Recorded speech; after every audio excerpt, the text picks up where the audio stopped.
નમસ્કાર, પ્રણામ મિત્રો. જય માતાજી, જય શ્રી કૃષ્ણ. મિત્રો, આજની વાત સાંભળવા જેવી બનવાની છે તો છેલ્લે સુધી સાંભળવા નમ્ર વિનંતી છે.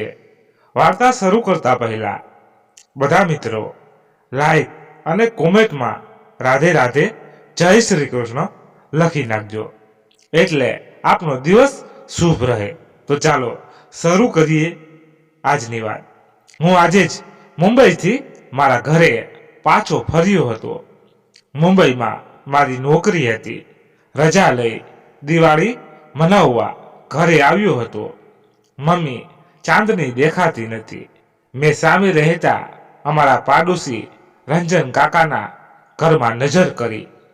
કહ્યું, રંજન કાકા અને રેખા માસી વર્ષોથી અમારી પાડોશમાં રહેતા હતા.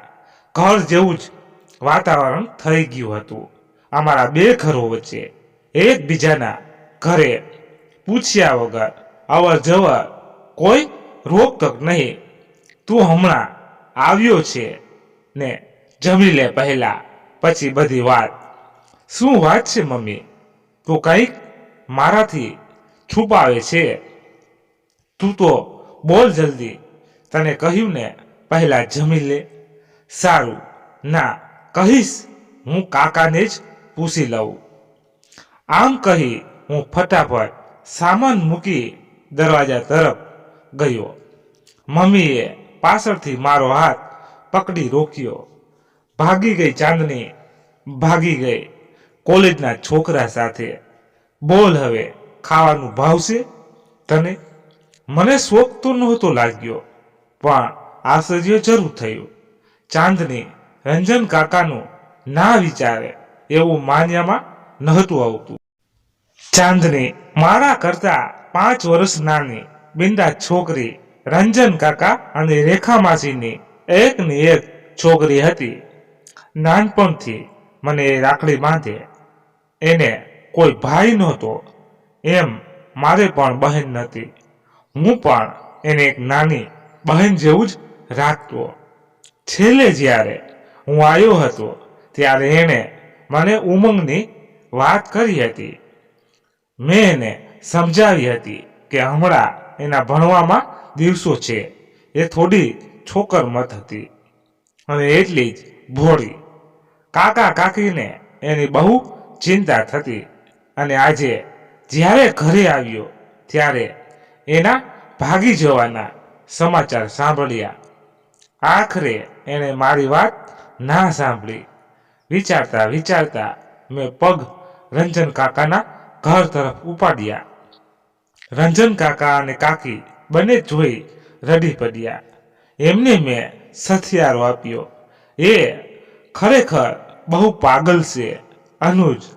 એને અમે બહુ સમજાવી, પણ એ ના માની. એને હજુ દુનિયાદારીનો ખ્યાલ નથી. પ્રેમમાં પાગલ બની આ કદમ તો ઉઠાવ્યું છે, પણ કેટલા વિશે શું થાય એ એને ખબર નથી. પ્રેમથી જિંદગી પૂરી નથી થતી, પણ બસ હવે બહુ થયું. હવે અમારે એનાથી કોઈ લેવા દેવા નથી. એને જે ગાંડપણ કર્યું છે એનું ફળ એ ભોગવશે, કહી રંજન કાકા ઊભા થઈ અંદર ચાલ્યા ગયા. એમનો ગુસ્સો એમની જગ્યાએ બરાબર હતો, પણ મારા મનમાં કસમસ ચાલતી હતી. નાની હતી ત્યારે મેં એને બીવડાવી હતી. એ કેટલાય દિવસો અમારે ઘરે નહોતી આવી. હું મારા મમ્મીને કેટલી વિનંતી કરતો હતો કે માં, એ કેમ બોલતી નથી, એને મનાવી લાવ. આજે પણ મારા માટે એ જ નાની ચાંદની હતી. મારું મન કકડી ઉઠ્યું. શું કરતી હશે? એને તો ચા બનાવતા પણ નહોતું આવડતું. એ સાસરે શું કરતી હશે? મેં નિર્ણય કર્યો કે હું એને ગમે તેમ કરીને મળીશ. એ કેમ છે એ તપાસ કરીશ. બીજા દિવસથી જ મેં એની તપાસ કરવાનું ચાલુ કરી દીધું. એના મિત્રોને અને ઉમંગના મિત્રોની તપાસ કરતા કરતા મને ઉમંગના ઘરનું સરનામું મળી ગયું અને હું એને શોધવા એના ઘર તરફ ચાલી નીકળ્યો. ઉમંગનું ઘર શોધતા શોધતા એ એક ઘર આગળ ઊભો રહી જાય છે. બહુ મોટું પણ નહીં ને બહુ નાનું પણ નહીં, એવું એક ઘર હતું. અનુજ એના દરવાજા ખખડાવે છે. એક ઘૂંઘટ તાણેલી સ્ત્રી બહાર નીકળે છે. થોડી વાર રહી એ અનુજને વળગી પડે છે. અનુજ આશ્ચર્યમાં પડી જાય છે. એ ધ્યાનથી એ સ્ત્રીને જોઈ રહે છે. એ ચાંદની જ હતી. અનુજ વિચારમાં પડી જાય છે. આ એ જ ચાંદની છે. ઘરમાં બરમુડા અને શોટ પહેરીને ફરતી અલ્લડ અને બિંદાસ છોકરી આજે પગથી માથા સુધી સાડીમાં ઢંકાયેલી છે. ત્યાં સુધીમાં તો અનુજનો આખો શર્ટ એના આંસુઓથી ખરડાઈ જાય છે. અનુજ પોતાના ખિસ્સામાંથી રૂમાલ કાઢી એના આંસુ લૂછે છે. કોણ છે? ચાંદની, તારે ત્યાં જ ઊભા રહેવું છે કે હવે ઘણું કામ બાકી છે? અંદર આવો. એક કર્કશ અવાજ સંભળાયો. આવી સાસુમાં, મારા ભાઈ આવ્યા છે. તમારે તો કોઈ ભાઈ નથી. આ ક્યાં નવા ભાઈ ફૂટી નીકળ્યા? એ સ્ત્રીનો અવાજ ચાપખાની જેમ મને વાગી રહ્યો હતો, પણ મારા બેનનું સાસરું હતું. એના આંસુઓએ મને ઘણું બધું કહી નાખ્યું હતું. દરેક ભાઈ એની બહેન માટે ગમે તેવા કડવા ઘૂંટડા પી જાય છે. મારે સગા ભાઈ નથી, પણ આ સગાથી પણ વિશેષ છે. બહેન તો બહેન હોય છે. જ્યાં ભાઈ અપમાન સહન કરી જાણે છે, ત્યાં બહેન પણ પોતાના ભાઈનું સ્વમાન જળવાય એ માટે આગળ થઈ જાય છે. ભાઈ આવ્યા છો તો જમીને જજો. ચાંદની વહુ બધાને આમંત્રણ આપતા પહેલા રસોઈમાં હાથ ચલાવો. ઉમંગ, તારા સાસરાવાળા આવવા લાગ્યા છે, એટલે હવે તું પણ નોકરી ધંધો શોધવા લાગ. આ લોકોને એટલી શરમ તો નહીં જ હોય કે બેનના સાસરામાં એમનેમ ના જવાય. અમારી પસંદની છોકરી સાથે કર્યું હોત તો આખી જિંદગી બેઠા બેઠા ખવાય એટલું દહેજ આવત અને કામકાજમાં પણ છોકરી હોશિયાર હોત.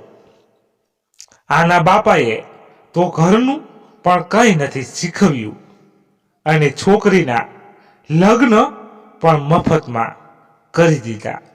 કોઈ ખર્ચો જ નહીં. ઉમંગ ચૂપચાપ ઊભો હતો.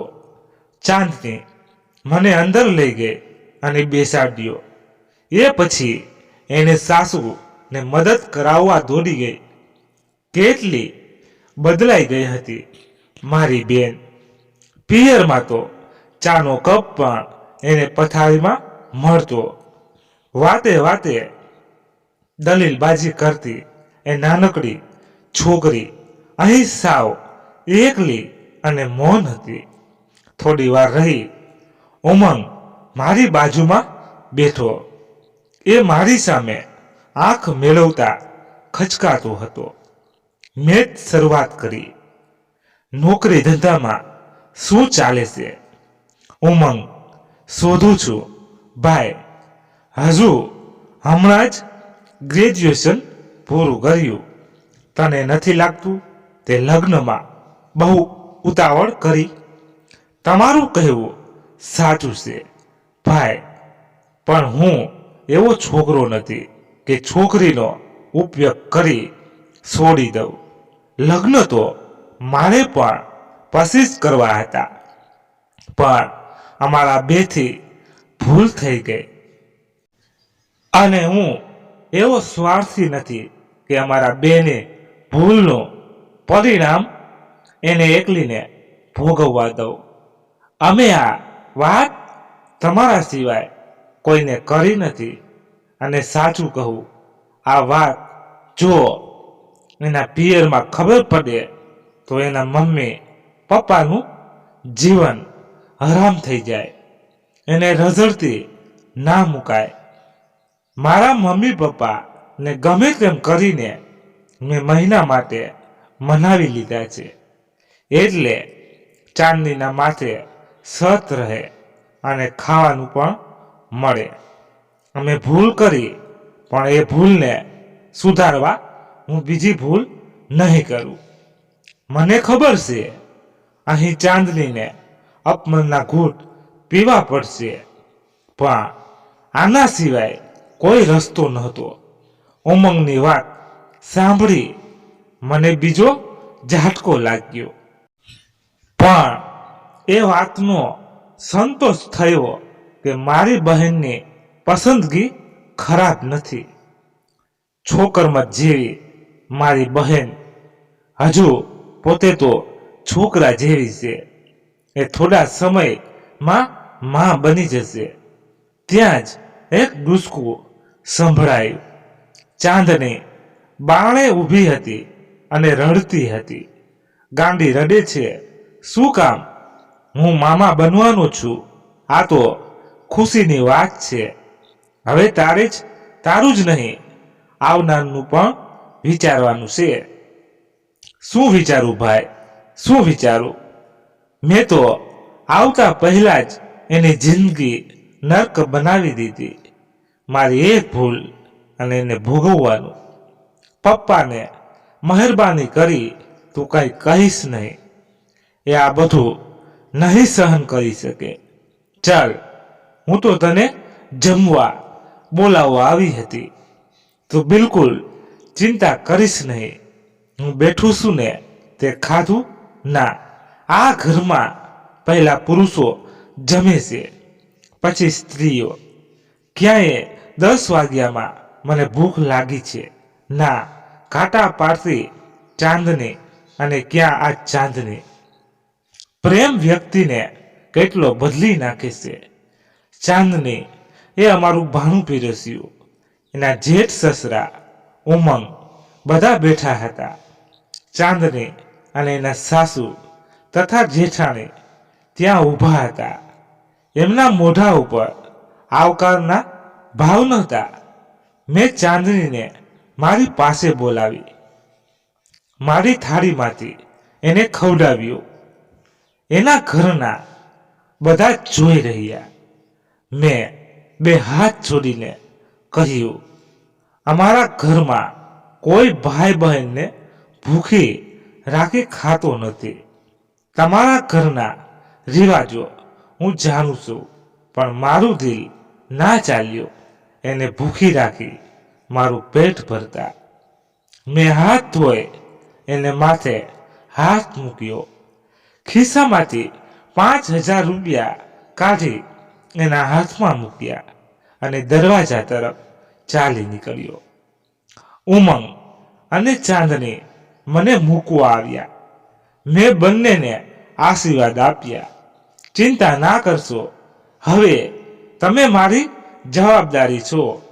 ચાંદની, તારે હવે મજબૂત થવાનું છે, રડવાનું નથી. ચાંદનીએ ડોકું હલાવી હા પાડી. હું વિચારતો આગળ ચાલવા લાગ્યો. રંજન કાકા અને રેખા કાકીને કંઈ પણ કહ્યા વગર મારી ચાંદનીને સાચવવાની હતી. બંને એટલા જલ્દી મારી એ બેનને સેટ કરવાના હતા. શું કરવું એ સૂઝતું નહોતું, પણ કંઈક તો મારે કરવાનું જ હતું. એક ભાઈ તરીકે મારે મારી બહેનને સહકાર આપવાનો હતો. મુંબઈ પહોંચી હું ઉમંગને કોઈક સારી જગ્યાએ નોકરીએ લગાવી શકું. એની દોડધામમાં પદ્યો એની શૈક્ષણિક લાયકાત દરેક જગ્યાએ ઓછી પડતી. મારી ઓફિસમાં પટ્ટાવાળાની નોકરી હતી. મારું લક્ષ્ય ચાંદનીને એ વાતાવરણમાંથી બંને એટલા વહેલા બહાર લાવવાનું હતું. એટલે મનમાં એક વાર થયું પણ ખરું કે મારી કંપનીમાં ઉમંગને લગાડી દઉં પટ્ટાવાળા તરીકે, પણ ભાઈની સાથે સારો પણ છું. મને ખ્યાલ હતો કે જો હું એના કહીશ તો ઉમંગને ચોક્કસ ખોટું લાગશે. આપણા સમાજના મોટા ભાગના પુરુષોની એક ખાસિયત છે, નોકરી વગર બેસી રહેશે પણ નાની જગ્યામાં નોકરી કરતા એમને શરમ નડશે. એ જ પુરુષ જ્યારે વિદેશમાં જાય છે ત્યારે ત્યાંના કોઈ કામ કરતા અચકાતું નથી. હવે મારું કામ ચાંદનીને આ વાત ગળે ઉતારવાનું હતું. મેં એને આપેલા નંબર ઉપર ફોન કર્યો. ચાંદની કશું પણ બોલ્યા વગર સાંભળજે. જે ભૂલ તમે લોકોએ કરી છે એના વિશે અત્યારે હું ચર્ચા નહીં કરું, પણ તારી આ પરિસ્થિતિમાં એ વાતાવરણમાંથી તને બહાર લાવવાનું મારું કામ છે, પણ સાથે તારો સહકાર પણ જરૂરી છે. એક તો તારે ઢીલા પડવાનું નથી. બીજી વાત, હું ઈચ્છું છું કે એકવાર તમે બે અહીં મારી પાસે મુંબઈ આવી જાઓ, પણ એના માટે મારો તારો સહકાર જોઈએ. ઉમંગના ભણતર ઉપર અહીં કોઈ સારી નોકરી મળે એવી નથી, અને મારી ઈચ્છા તમને બંનેને મારી નજર સમક્ષ રાખવાની છે. અત્યારે મારી કંપનીમાં માત્ર પટ્ટાવાળાની જગ્યા છે. એકવાર ઉમંગ એના માટે તૈયાર થઈ જાય તો આગળ કંઈક કરશું, પણ આ જવાબદારી તારી છે એને તૈયાર કરવાની. હું કહીશ તો એના સ્વમાનને ઠેચ પહોંચશે. ચાંદનીએ શાંતિથી મારી વાત સાંભળી. ભાઈ, હું પ્રયત્ન કરું. ખબર નહીં કેવી રીતે પણ એણે ઉમંગને મનાવી લીધો. હું જ્યાં પેન્ટ ગેસ્ટ તરીકે રહેતો હતો ત્યાં જે બંને રૂમ અપાવી દીધો એનું ભાડું હું જ આપતો. ચાંદની હવે મને બહાર જમવા ના દેતી. એની બળેલી રોટલીમાં પણ મને મીઠાશ આવતી. ઉમંગને તકલીફ પડતી કારણ કે એને આવી રીતે જીવવાની આદત નથી, અને હું એવું ચાહતો હતો એ પોતાના પગ પર જાતે ઊભો થાય. એટલે એની દયા ખાતો નહોતો. પ્રેમ જરૂરી છે, પણ માત્ર પ્રેમથી પેટ ભરાતું નથી. એ સત્ય હકીકત છે. એને જાતે કંઈક કરી બતાવવાનું હતું. ઓફિસમાં પટ્ટાવાળા તરીકે કામ કરતા ક્યારેય એ બહુ હતાશ થઈ જતો. ચાંદની ઉપર પણ કોઈક વાર ગુસ્સો ઉતારતો. ક્યારેક મારે બોલવું પડતું. ચાંદનીને પણ હું સમજાવતો. આવી જ એક ક્ષણે મેં ઉમંગને કહ્યું, ઉમંગ, હું જાણું છું તને તકલીફ છે, પણ એનો સામનો તમારે બેએ મળીને કરવો પડશે. હિંમત હારશો તો નહીં ચાલે. હવે તમારે આવનાર બાળકનું પણ વિચારવાનું છે. મને ખબર છે આ નોકરી તારે લાયક નથી, તો સાથે સાથે તું બીજો કોર્સ કરી આગળ વધી શકે છે. ચાંદની માટે પણ જરૂરી વસ્તુઓ હું લાવી આપતો. એને પણ હું જરૂરી સૂચનાઓ આપતો. ક્યારેય એમના વાર્તાલાપ સાંભળી લાગતું કે એ લોકોને પોતાની ભૂલ ઉપર પશ્ચાતાપ થઈ રહ્યો છે. ત્યારે હું બંનેને પાસે બેસાડી સમજાવતું. પ્રેમ કરવો એ કઈ ખોટી વસ્તુ નથી, પણ પ્રેમ કર્યા પછી આગળનું પણ વિચારવું. તમારું બાળક એ તમારા બેને પ્રેમની નિશાની છે. એને આ દુનિયામાં લાવ્યા પછી તમારા બે એના તરફનો પ્રેમ ઓછો ના થવો જોઈએ. એ તમને બંનેને જોડતી સાંકળ છે. જે થયું એ ભલે ખોટું થયું, પણ ભવિષ્ય ને એની અસર ના થવી જોઈએ. કોઈ પણ પરિસ્થિતિ એવી નથી હોતી કે જેમાંથી તમે બહાર ના નીકળી શકો. હું ચાહું તો આજે પણ તમને બેઠા બેઠા ખવડાવી શકું છું, પણ હું તમે જાતે પગ પર ઊભા થઈ તમારા સંતાનની નજરમાં નજર મેળવી શકો એવું ઈચ્છું છું. એને ક્યારેય ખ્યાલ ના આવવો જોઈએ કે એ ભૂલથી આ ધરતી ઉપર આવી ગયો છે. તમારી પાસે હજુ પણ સમય છે. એ આવે એ પહેલા પગભર થાઓ અને એની આંખમાં આંખ મેળવી શકો એ રીતે તૈયાર થાઓ. મારી વાત બંનેના ગળે સીધે સીધી ઉતરી ગઈ. એ દિવસ પછી ઉમંગે કોઈ વાતની ફરિયાદ ના કરી. એ વધારે મહેનત કરવા લાગ્યો. ચાંદની પણ ધીરે ધીરે ઘરકામમાં તૈયાર થવા લાગી. એ ઉમંગ અને મારા સ્વાસ્થ્યનું ધ્યાન રાખવા લાગી. પોતાનું ધ્યાન પણ જાતે રાખવા લાગી. મને મનમાં સંતોષ થયો. હવે મારો બીજો ઉદ્દેશ રંજન કાકા અને રેખા માસીને મનાવવાનો હતો. હું અમદાવાદની મુલાકાતે ઉપડ્યો. મને ખબર નથી કે રંજન કાકા અને રેખા માસીને હું કેવી રીતે સમજાવીશ, પણ મારું દિલ કહેતું હતું કે મારે એકવાર તો પ્રયત્ન કરવો જોઈએ. હું હંમેશા દિલનું સાંભળનાર માણસ છું. અમદાવાદ પહોંચ્યા પછી 2-3 કલાક આરામ કર્યો. મારા મમ્મીને મેં વાત કરી. એણે એટલું જ કહ્યું, મામલો બહુ સંવેદનશીલ છે, સંબંધો ના બગડે એનું ધ્યાન રાખજે. સાંજે હું રંજન કાકાના ઘરે પહોંચી ગયો. અરે અનુજ, આવી ગયો, આવ. મજામાં ને? હા કાકા, આજે સાંજની ચા તમારી સાથે પીવી હતી. આવ ને બેટા. આમ પણ બહુ સૂનું લાગતું હતું. ઓહો કાકા, તો તમે ચાંદનીને ફોન કર્યો જ હશે. એની ખોટ તો હું ના પૂરી કરી શકું. અનુજ, તને ખબર છે કે એનું નામ પણ હું સાંભળવા નથી માંગતો. કેમ કાકા? માત્ર એટલા માટે જ કે એણે એની મરજીથી લગ્ન કર્યા. માત્ર એ જ કારણ નથી. નાક કાપી કાઢ્યું મારું. કેટલી આશાઓ હતી મને. કાકા, એને પણ બહુ આશાઓ હતી. એને એટલે જ ઉમંગ એને ગમે છે. એ વાત તમને ખરી હતી. હા, કરી હતી, પણ એમ કોઈ પણ ને એ પકડી લાવે અને મારી એના લગ્ન એની સાથે કરાવી દેવાના. કેમ કાકા, ઉમંગ કેવો છે? ઉમંગ વિશે મને માહિતી નથી, પણ એમનો સમાજ બહુ રૂઢિચુસ્ત છે અને ચાંદની ત્યાં કોઈ કાળે રહી શકે એમ નથી. એવું છે કાકા, તમને પૂરો ભરોસો છે કે તમે એના માટે કોઈ પસંદ કર્યું હોય તો એ ક્યારેય દુઃખી ના થાત? રંજન કાકા વિચારમાં પડ્યા. ના અનુજ, પણ ત્યારે થોડી તો રાહત હોત કે મેં મારી રીતે પૂરો પ્રયત્ન કર્યો છે એને ખુશ રાખવાનો. કાકા, સાચું કહું, મા બાપ તરીકે તમે લોકો ભલે એ ઈચ્છતા હોવ કે તમારા બાળકને હંમેશા ખુશી મળે, પણ વાસ્તવિકતા ક્યારેય એવી હોતી નથી. બીજી વાત, દરેક માણસને હક છે પોતાની રીતે જીવવાનો, અને જેની સાથે આખી જિંદગી પસાર કરવાની છે એને પસંદ કરવાનો. હા, ક્યારેક એમાં ભૂલ પણ થઈ જાય છે એમનાથી, પણ મા બાપથી પણ ક્યારેક ભૂલી નથી થતી એવું તો નથી ને? રેખા માસી ચા લાવી મારી બાજુમાં બેસી ગયા. રંજન કાકા મારી વાત સાંભળી રહ્યા હતા. અનુજ, તારી બધી વાતો સાચી હશે, પણ હવે એને યાદ કરી દુઃખી થવાનું અમને નથી ગમતું.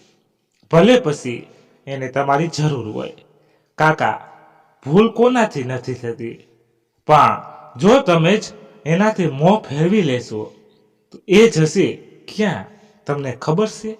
આ સમાજમાં એવા કેટલાય છોકરાઓ છે જે આવી રીતે લગ્ન કરે છે, ત્યારે મા બાપ એમની સાથે સંબંધ તોડી દે છે, અને જ્યારે એ લોકોને કડવા અનુભવ થાય છે ત્યારે એ અંદરથી એટલી બધી ગ્લાનિ અનુભવે છે કે પછી મોતને વહાલું કરે છે.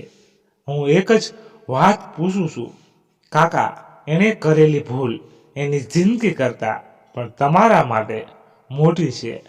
કદાચ અત્યારે એની તમારી સૌથી વધુ જરૂર હોય, પણ તમે તમારા માન ખાતર એની સાથે બોલતા ના હો.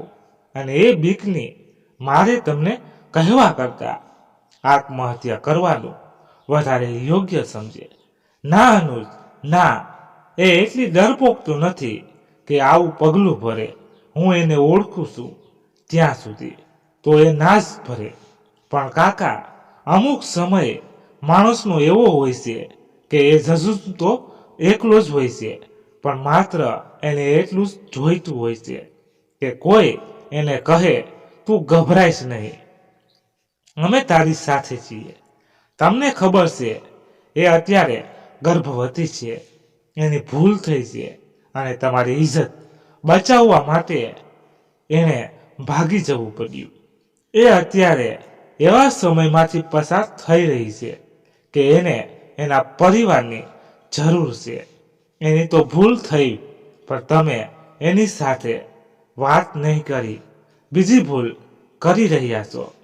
છોકરું જ્યારે મુસીબતમાં હોય છે ત્યારે સૌથી વધુ જરૂર એના મા બાપની હોય છે, કારણ કે એમના ખોળામાં જેટલી હિંમત મળે છે એટલી ક્યાંય નથી મળતી. રંજન કાકા અને રેખા માસીના મોં પર હવે ચિંતાના ચિહ્નો દેખાઈ રહ્યા હતા. અત્યારે તમે એનો સાથ નહીં આપો તો એ ફરી ક્યારેય તમારા પર વિશ્વાસ કે આશા નહીં મૂકી શકે. 2-3 મહિનામાં એ તો મનથી મક્કમ થઈ જશે એવું વિચારવા કે એનું કોઈ નથી. પણ તમને ખ્યાલ છે એની અમુક સંવેદનાઓ હંમેશા માટે મરી જશે. કદાચ મારી વાતનો કોઈ જવાબ નથી કોઈની પણ પાસે. લગ્નની વાતમાં આપણે બધા એટલા સંવેદનશીલ થઈ જઈએ છીએ કે જે સંબંધ હતો એ પણ ભૂલી જઈએ છીએ. એને મને પૂછ્યા વગર આવું કેમ કર્યું? અમારું શું નામ રહેશે? અરે ભાઈ, તમને તમારી દીકરી કે દીકરો નહીં રહે એની કંઈ પડી નથી. એના માટે કોઈ બે મત નથી કે આંચકો લાગે. કદાચ આપણો અહમ પણ હણાય, પણ વર્ષોના વર્ષ સુધી. હા, કબૂલ કરું છું કે ઘણા બધાની ભૂલ થતી હશે, પણ એ રેશિયો માત્ર પ્રેમ લગ્નમાં જ નથી. અને થાય ભૂલ, એ માણસને પણ એટલો જ અફસોસ હશે એની ભૂલ માટે. પણ શું એને એકલો પાડી દેવાનો? એના ભવિષ્યનું શું? મા બાપે એટલા તો છોકરાઓના નજીક રહેવું જોઈએ કે છોકરાઓ પોતાની ભૂલ કબૂલી શકે એમની આગળ. આજે તમે તો સંબંધ તોડી નાખ્યો, પણ તમે વિચાર્યું એ કેટલી દૂર થઈ ગઈ તમારાથી કે એને તમને કંઈ કહેવું નથી. એવું નથી કાકા કે એને તમારી ચિંતા નથી. એ પોતાની ભૂલ સુધારવા જ ભાગી ગઈ અને લગ્ન કરી લીધા. તમે કહો છો છોકરો કે સાસરું ખરાબ નીકળશે, ત્યારે એને ખ્યાલ આવશે. રેખા માસી એ તો 9 મહિના રાખી છે ને, તમે તો ઉછેરી છે ને. તમે જ એની સાથે સંબંધ કાપી નાખો તો તમારા અને પારકામાં શું ફરક? રંજન કાકા અને રેખા માસી ચોધાર આંસુડે રડી રહ્યા હતા. મેં રડવા દીધા. એમનું પણ મન હલકું થઈ જાય. હું એની ભૂલનું ઉપરાણું નથી લેતો કાકા. હું માત્ર આટલું જ ઈચ્છું છું કે એના માતા પિતા એની સાથે રહે. એ પરિસ્થિતિ સામે તો લડી લેશે, પણ તમારી સામે નહીં લડી શકે. અનુજ ક્યાં છે? એ અમારે મળવું છે. મેં ચાંદનીને ફોન લગાવી આપ્યો. રંજન કાકા અને રેખા માસી કોઈ પણ જાતના પૂર્વગ્રહ વગર વાત કરી. ચાંદનીના અવાજમાં આનંદ સંભળાઈ રહ્યો હતો. ચાંદની, મને માફ કરજે. મેં તારા પપ્પાને બધું જ કહી દીધું, પણ હું માત્ર ભાઈ જ નથી, તારા અને મમ્મી પપ્પાનો વચ્ચેની કડી પણ છું. મેં મારું કામ પૂરું કર્યું. મનમાં જ બબડતો હું એમના ઘરમાંથી બહાર નીકળી ગયો. એવા તમામ ભાઈ બહેનોને પણ જે મા બાપ અને એમના ભાઈ બહેનો વચ્ચે ના જનરેશન ગેપની કડી બનતા હોય છે. મિત્રો, આજની વાત અહીંયા જ પૂરી થાય છે. તમે અહીંયા સુધી સાંભળી તેના બદલ ખૂબ ખૂબ આભાર. અને તમને કેવી લાગી એ અમને અવશ્ય કોમેન્ટ બોક્સમાં કહેજો. પસંદ આવી હોય તો એક લાઈક કરી દેજો અને તમારા ખાસ મિત્રોને શેર જરૂરથી કરજો. અને અમારી ચેનલ પર નવા છો તો ચેનલને સબસ્ક્રાઈબ કરી લેજો અને સાઈડમાં આપેલું બેલ બટન ઓલ ઉપર દબાવી દેજો, એટલે સૌથી પહેલા અમારી વાત તમે સાંભળી શકો. ધન્યવાદ. ફરી મળીએ એક નવી વાત સાથે. ત્યાં સુધી બધા મસ્ત રહો, તંદુરસ્ત રહો. જય માતાજી, જય હિન્દ, જય ભારત. મિત્રો, અમારી કોઈ પણ જાતની કોઈ પણ ભૂલ હોય તો તમે અમને કોમેન્ટમાં કહી શકો છો, એટલે અમે ભૂલ સુધારવાનો ચોક્કસ પ્રયત્ન કરશું.